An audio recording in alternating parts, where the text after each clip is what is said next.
Everyone, we are going to start our unit number 4, chapter number 10, that is user interface design.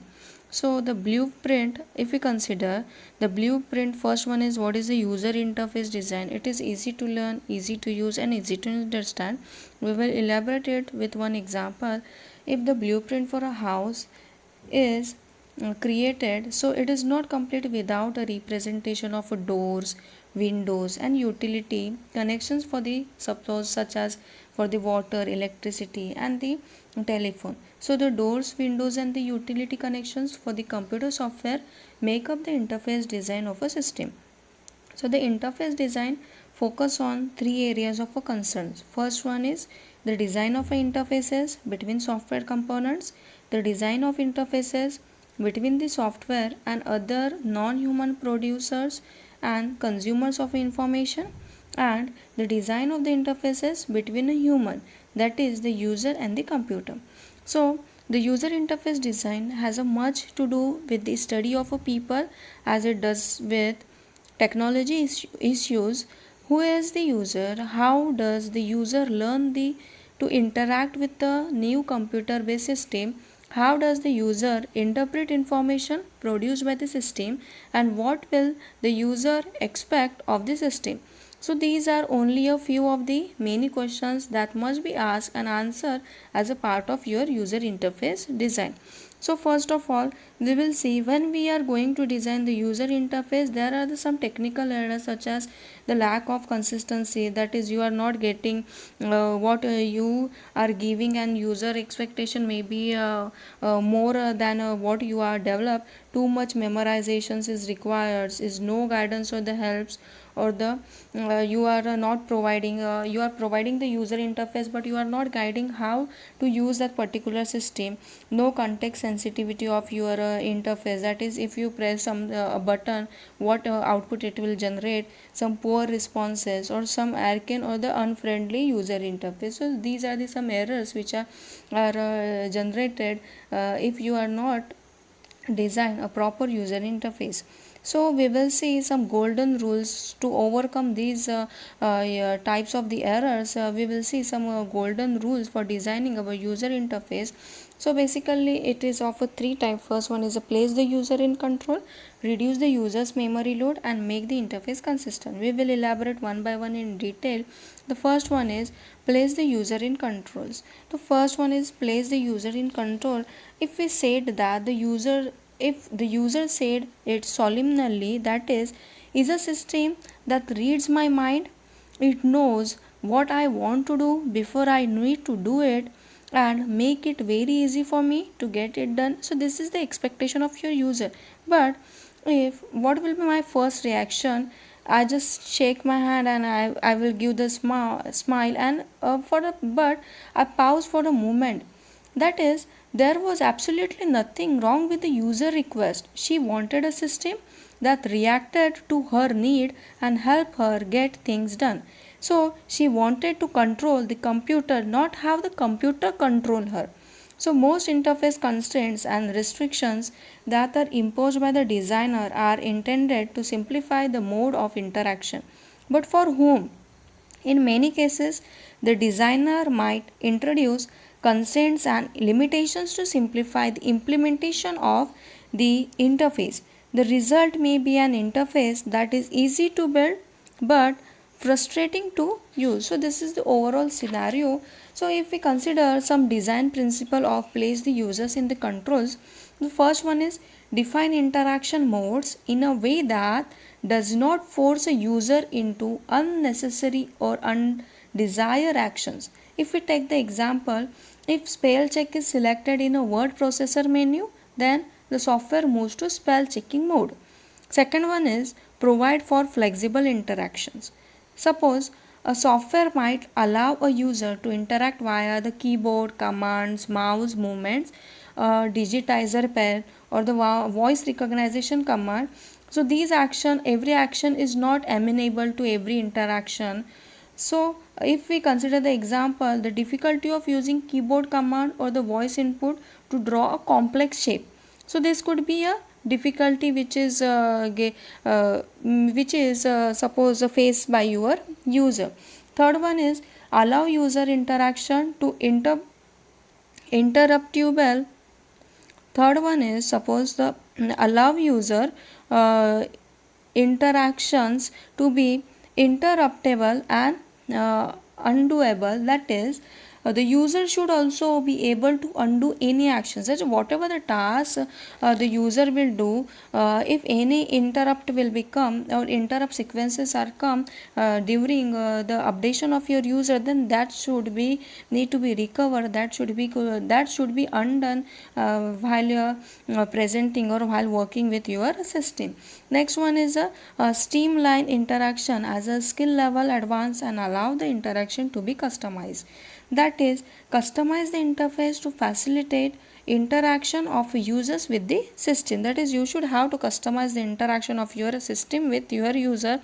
Or next one is hide technical internals from the casual users. That is, the user interface should move the user into the virtual world of the applications. You should need that is, your user interfaces, you are providing the virtual world of the application. That is, you are not providing the coding of your application, you are just providing virtual world of the application. The user should not be aware of the operating system, file management function, or other arcane computing technologies.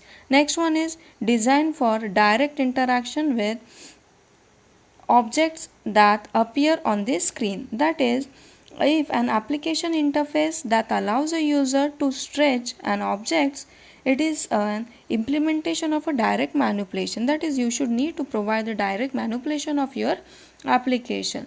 Now second rule is the second is reduce the user's memory load. So in the main focus in this rule is reduce the usage of the memory or reduce the user's memory load. That is, whatever the user are going to be memorized, reduce the load of the mind of your user.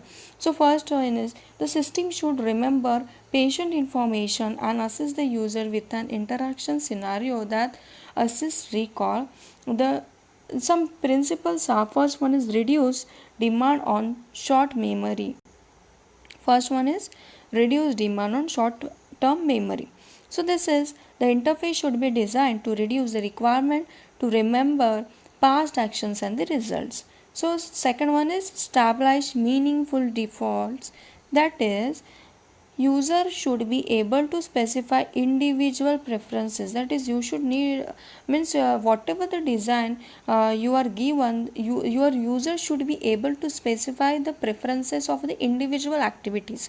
Next one is define shortcuts that are intuitive. That is, if some shortcuts, you should have to define some shortcuts that are intuitive, such as you can use alt plus p to invoke the print function, you can use control plus s for saving the document. So you can give the shortcuts for your applications also.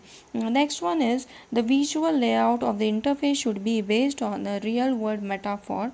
That is, if a bill payment system should use a checkbook and check register metaphor to guide the user through the bill paying process. Next one is disclosure information in a progressive fashion.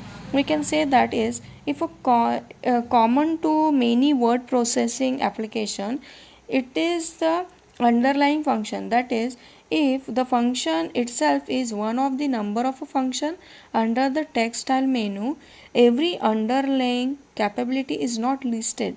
The user must pick underlining and then all underlining options. So, for example, single underline. If you are going to underline particular text, then you have to select your text style, that is underline.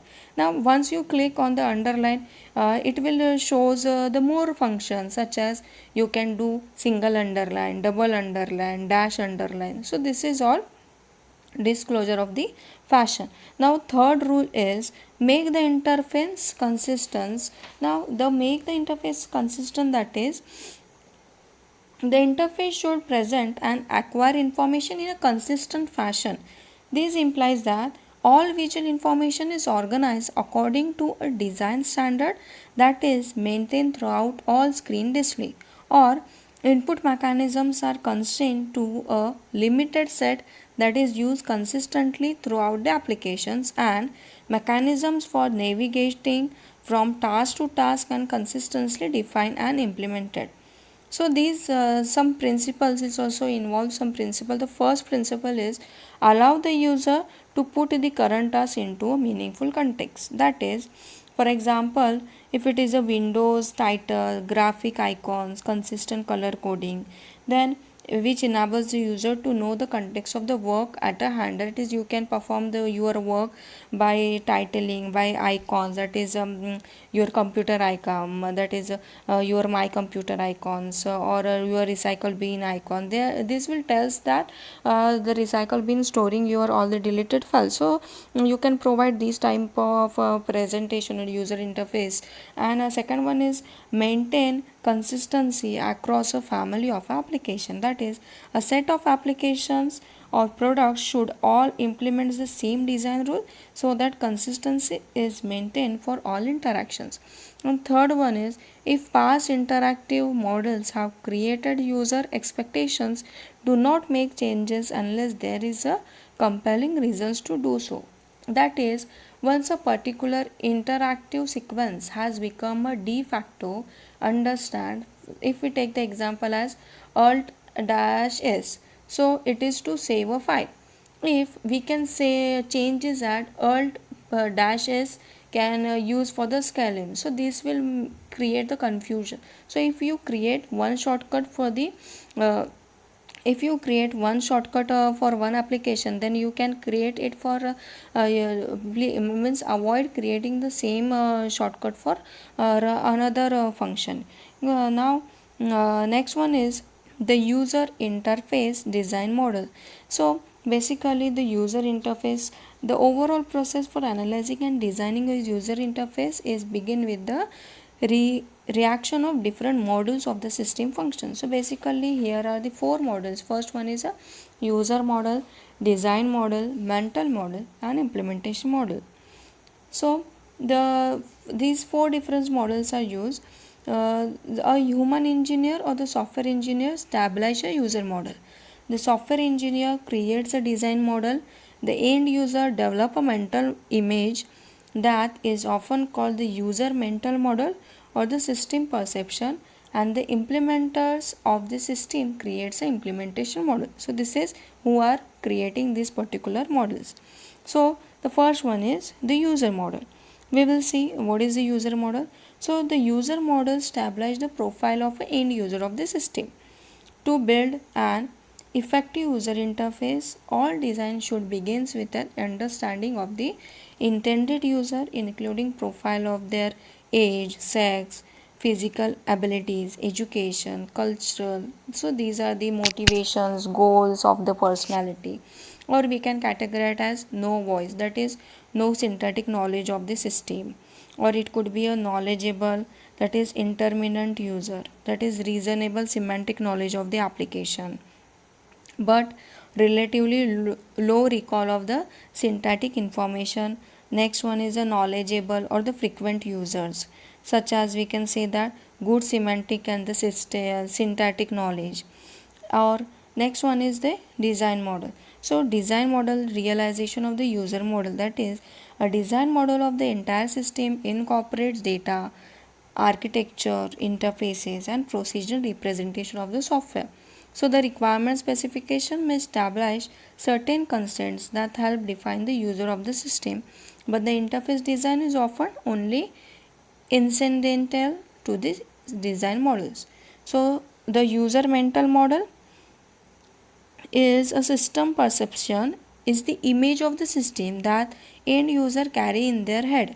That is, for example, if the user of a particular page layout system were asked to describe its operation, the system perception would guide the responses. That is, no voice would provide a sketchy response at the best. That is, user creating its mental model of a particular application. That is, user assuming that my model should have all these type of activities. And next one is implementation model. So implementation model combines the outward manifestation of the computer based system, the look and the feel of the interfaces, coupled with all supporting information such as the books, manuals, videotapes, that helps files, that describe system, syntax, and semantics. When the implementation model and the user's mental model are coincident, users generally feel comfortable with the software and use it effectively. So, to accomplish this melding of the models, the design model must have been developed to accommodate the information contained in the user model, and the implementation model must accurately reflect syntactic and semantic information about the interface. Now, next one is the user interface design process, or we can call this the process. The analysis and design process for user interface is iterative and it is represented by the spiral model. So, the user interface analysis and design process encompasses four distinct frameworks. First one is the user, its task, environment, analysis, and modeling. Second one is the interface design. Third one is interface construction, that is implementation, and fourth one is the interface validation. Now, first, the spiral implies that if we will can see this in this spiral, it implies that each of these tasks will occur more than once. That is, with each pass around the spiral representation or representing additional elaboration of requirements and the resultant design. So, the most cases the construction activity involve prototyping. Interface analysis focuses on the profile of the user who will interact with the system, that is the skill level, business understanding, and general receptiveness to the new system. Now, and the different user categories are also defined. For each user category, requirements are elicited. The essence, the software engineer attempts to understand the process perception for each class of the user. So, the analysis of the user environment, the analysis, that is the analysis of the user environments.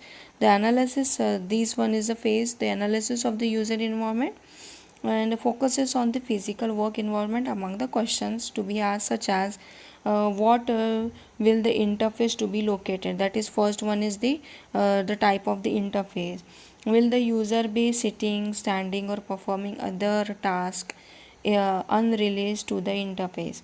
Does the interface hardware accommodate space, light, or noise constraint, or are there special human factor consideration derive the environmental factors? So you should need to ask or these four question for your interface design and analysis modeling. Now next one is the interface construction. Now we will see the interface construction activity normally begin with the creation of a prototyping that enable usage scenario to be evaluated. So as the iterative design process continue, user interface development tools may be used to complete the construction of the interface. Next one is the validation of the interface design.